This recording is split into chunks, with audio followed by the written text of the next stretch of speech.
علی امین گنڈاپور کی واپسی وہ گئے کہاں تھے تھوڑے سے انڈر گراؤنڈ نہیں ہو گئے تھے؟ کہاں یار، یہ چیف منسٹر ہے، آتا جاتا ہے، تھوڑے سے واپسی کیسے ہو گئی؟ تھوڑے سے سائڈ لائن نہیں تھے؟ ہاں تو کیا آپ سینٹر میں آ گئے؟ پھر ان کی چھٹی ہونے کی باتیں نہیں ہو رہی تھی؟ تو کیا اب ہو رہی ہیں؟ ابھی شیر افضل مروت صاحب نے کہا تھا کہ ان کی بھی بہت جلدی چھٹی ہو سکتی ہے، علی امین گنڈاپور صاحب کی، وہ خاموش بھی تھے، پہلی طرح سے تو گرجتے برستے نہیں تھے۔ نہیں ہاں یہ تو صحیح ہے نا، لائن تھوڑی سی پٹی ہوئی ہے، لائن ان کی تھوڑی سی پٹی ہوئی تھی، پھر کہا جاتا تھا وہ کمپرومائزڈ ہیں۔ آپ نے ایک شو میں کہا کہ عنقریب ملاقات ان کی ہو جائے گی عمران خان صاحب سے، بڑے عرصے سے نہیں ہو پائی اس طرح سے۔ ہوگی ہاں لیکن ان کی واپسی یوں ہوئی ہے کہ انہوں نے ایک انٹرویو دیا ہے۔ اچھا، انٹرویو میں وہ مولانا فضل الرحمان کی بات کر رہے ہیں، افغانستان کی لا اینڈ آرڈر کی بات کر رہے ہیں، سی ٹی ڈی کی بات کر رہے ہیں، وہ تو چلے عموماً باتیں کی جاتی ہیں اس طرح کی، ان سے اس طرح کے سوال کیے جاتے ہیں۔ جو انہوں نے سب سے اہم بات کی ہے، جس کی خبر آپ نے بھی ہمیں نہیں دی، وہ کیا بات ہے؟ اس کا مطلب ہے وہ خبر ہی غلط ہے۔ پہلے ہی میں نے کہہ دیا خبر ہی غلط ہے، اگر میں نے نہیں دی تو خبر غلط ہے۔ اچھا آپ نے اپنا تجزیہ پہلے دے دیا؟ میں نے پہلے دے دی۔ کتنا قریب ہے سر؟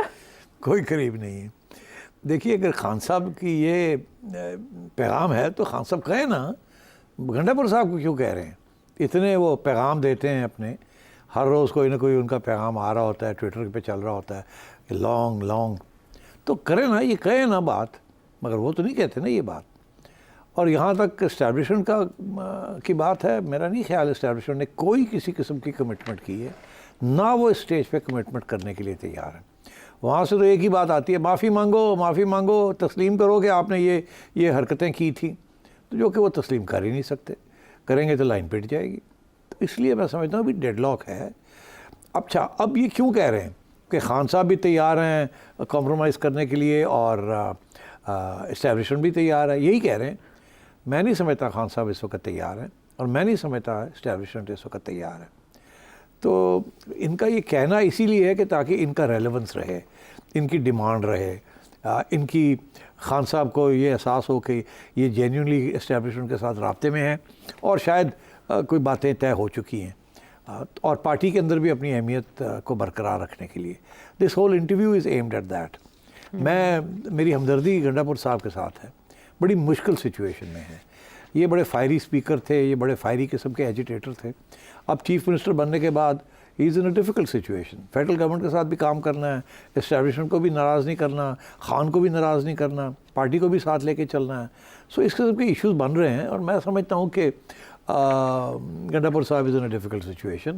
اگر وہ سروائیو کر گئے تو it will be only because اس قسم کی وہ انٹرویوز دے رہے ہیں جس پہ وہ امپریشن یہ دینے کی کوشش کر رہے ہیں کہ خان صاحب کے کانفیڈانٹ ہیں، خان صاحب نے ان کو کوئی ذمہ داریاں دی ہوئی ہیں، یہ وہ ذمہ داریاں نبھا رہے ہیں۔ کور ذمہ داری اس میں یہ ہے کہ وہ اسٹیبلشمنٹ کے ساتھ کوئی بریجز بلڈ کریں، اور ادھر سے یہ تسلی دے رہے ہیں کہ اسٹیبلشمنٹ بھی بات سننے کے لیے تیار ہے، ان کی طرف سے بھی کوئی پیش قدمی ہو رہی ہے۔ اسی لیے پھر وہ آخر میں آگے یہی کہ ہاں عنقریب اچھی خبر ملے گی۔ میں سمجھتا ہوں ایسی کوئی صورتحال نہیں ہے اس وقت۔ میں سمجھتا ہوں کہ کاش کے ہو ایسی بات، کاش کے خان صاحب یہ بات کہیں، پبلک میں کہیں، یہ نہیں کہ گنڈاپور صاحب کو کہیں، اور کاش کے اسٹیبلشمنٹ کی طرف سے بھی کوئی اس قسم کا اشارہ آئے پبلک کے اندر۔ ظاہر ہے جنرل عاصم منیر یہ بات نہیں کہہ سکتے، مگر بہت سے اور لوگ ہیں ان کے بہاف پہ جو بات کر سکتے ہیں۔ تو اس لیے آئی تھنک، اور خان صاحب کے بہاف پہ تو کوئی بات نہیں کر سکتا سوائے خان صاحب کے خود، so he have to do it and he is not ready to do it yet. اچھا لیکن اگر ایک سی ایم یہ بات کہہ رہا ہے اور ایک اہم صوبے کا سی ایم یہ بات کہہ رہا ہے تو یہ بغیر بنیاد کے تو کہہ نہیں رہا ہوگا۔ اگر اسٹیبلشمنٹ کے بہاف پر وہ یہ کہہ رہے ہیں کہ ان ساری باتوں پہ اسٹیبلشمنٹ نے بھی اتفاق کیا، یا سسٹم کہہ لیں اسٹیبلشمنٹ کو، تو اس کا مطلب ہے کہ اگر ایسا نہیں ہے اور ریلیونس کے لیے یہ اسٹیٹمنٹ دی گئی ہے تو پھر اسٹیبلشمنٹ کی طرف سے اس کی تردید آنی چاہیے یا اس سے فاصلہ اختیار کیا جانا چاہیے۔ نہیں دیکھیے انہوں نے کیا کہا ہے، انہوں نے عمران خان کی تو تھوڑی سی پکی بات کی ہے جی کہ وہ یہ پاکستان کے لیے یہ کرنے کے لیے تیار، معاف کرنے کو تیار، معاف کرنے کے لیے۔ تو معاف کس کو کرنا ہے؟ وہ تو اسٹیبلشمنٹ کہتی ہے کہ ہم تمہیں کیسے معاف کریں گے۔ خان صاحب کون ہوتے ہیں معاف کرنے والے؟ یہ تو اسٹیبلشمنٹ کا یہ موقف ہے۔ تو یہ کہنا کہ خان صاحب معاف کرنے کے لیے تیار ہے، یہ تو خان صاحب کو ایلیویٹ کرنا ہے۔ تو یہ تو خان صاحب کو تو کوئی نقصان نہیں ہو رہا ہے، اس سے فائدہ ہی ہو رہا ہے۔ تو اسٹیبلشمنٹ کے بارے میں کیا کہا انہوں نے کہا میری بات ہوئی ہے، بات ہوئی ہے، اور کچھ تسلیاں ملی ہیں، اس سے زیادہ اتفاق کیا انہوں نے ان باتوں پہ اتفاق کیا۔ تو بات کیا کہ اتفاق کیا کہ عمران خان معاف کرے ان کو؟ نہیں، یہ تو ہو نہیں سکتا۔ تو وہاں گول مول کر گئے ہیں۔ خان کو بڑھا گئے ہیں اور ادھر گول مول کر گئے. سو آئی ایم سوری, یہ دس ول ناٹ واش. اچھا, اور ایک اور چیز یہ کہ بڑے عرصے سے یہ خاموش تھے اور ایسے میں ایک کیمپین چلانے کی, احتجاجی تحریک چلانے کی باتیں ہو رہی تھیں حکومت کے خلاف, اور اس میں مولانا کے انکلوژن کی بھی بات تھی اور ان کے ساتھ بات چیت چل رہی تھی. لیکن اس انٹرویو میں انہوں نے مولانا کو بھی ٹارگٹ کیا ہے, ڈائریکٹ اور انڈائریکٹ. مولانا سے انہوں نے 2 سوال پوچھے عمران خان صاحب کی حکومت ختم ہونے کے بارے میں, اور اس کے علاوہ انہوں نے ایک لطیفہ سنایا. پتہ نہیں کس کے بارے میں بات کریں. بڑی چیز ہے گنڈا پور. وہ کیا ہے, میرا خیال ہے مولانا کی طرف سے پیغام یہی آئے گا یا جواب یہی آئے گا کہ دیکھیں ہماری بات چیت شروع ہونے والی تھی اور اس نے پھر گن ڈال دیا ہے. ایسے ہی ہوگا. ترجمان نے کہا, اسلم غوری صاحب نے کہا ہے کہ یہ سازش کر رہے ہیں ہمارے درمیان فاصلے پیدا کرنے کی, پی ٹی آئی اور جے یو آئی فے کے درمیان. وہ جو مقصد تھا وہ پورا ہو گیا. بہرحال میں تو پہلے بھی یہ یقین کرنے کے لیے تیار نہیں تھا کہ مولانا جا کے ملیں گے عمران خان کو. I don't think Maulana will do that. یہ ضرور ہو سکتا تھا کہ وہ اپنے کسی لیفٹیننٹ کو, اپنے کسی رائٹ ہینڈ مین کو بھیج دیتے ان کے ساتھ بات چیت کرنے کے لیے, مگر یہ تو نہیں ہوتا کہ میں نہیں سمجھتا کہ مولانا would have done that. But چلے, سیاست میں بہت سی چیزیں ہوتی ہیں, آئی مے بی رانگ, بٹ اس کی کوئی خواہش نہیں ہے. کیونکہ عمران نے مولانا کے خلاف کیا نہیں کہا, اور آخر میں جو کمپٹیشن ہونی ہے کے پی میں, it's between P T I and Maulana کی پارٹی جے یو آئی. تو کیسے اس وقت ہاتھ بٹھا لے. مولانا از اے ماسٹر پولیٹیشین. مولانا تو نیگوشیٹ کرتا ہے اور اپنی ڈیمانڈس کو منواتے ہیں. خان صاحب نیگوشیٹ کرنے میں بڑے کتراتے ہیں, وہ نہیں, ان سے نیگوشیشن ہوتی نہیں ہے خان صاحب سے. سو میرا نہیں خیال کہ وہ کوئی چانس تھی اس کی. البتہ سلمان راجہ وغیرہ جو یہ ضرور چاہتے تھے کہ کسی طریقے سے مولانا کو گھیرا جائے, مگر مولانا اتنی آسانی سے نہیں گھیرتے. اور گنڈا پور صاحب نے میک شور کیا کہ اگر کوئی موقع, کوئی ایسی چانس بھی تھی تو وہ ختم ہو جائے. So that's a well played trick اور ویل پلیڈ کارڈ. اس کی وجہ یہ ہے کہ جس دن مولانا کی اور عمران خان کی اکٹھ ہو گئی تو گنڈا پور صاحب کی ضرورت نہیں رہے گی پی ٹی آئی کو. یہی خطرہ ہے علی امین گنڈا پور کو. اور نہ ہی میں سمجھتا ہوں اسٹیبلش ہو جائے گی کہ عمران خان صاحب کی اور مولانا کی اکٹھ ہو جائے.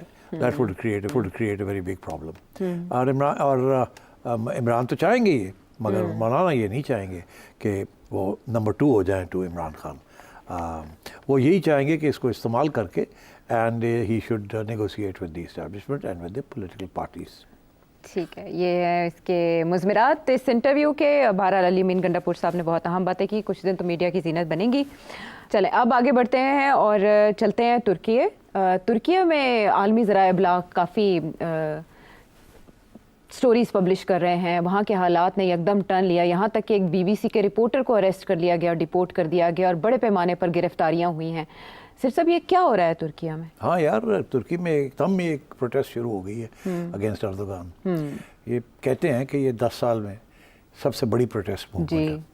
2016 میں ایک پروٹیسٹ موومنٹ شروع ہوئی تھی, وہ بڑے انٹرسٹنگ تھی. مختصر اس کا یہ ہے کہ فوج کے اندر بغاوت کا, اور ایسے لگتا تھا کہ فوج is going to take over, اور ٹینک شینکس سڑکوں پہ آ گئے تھے.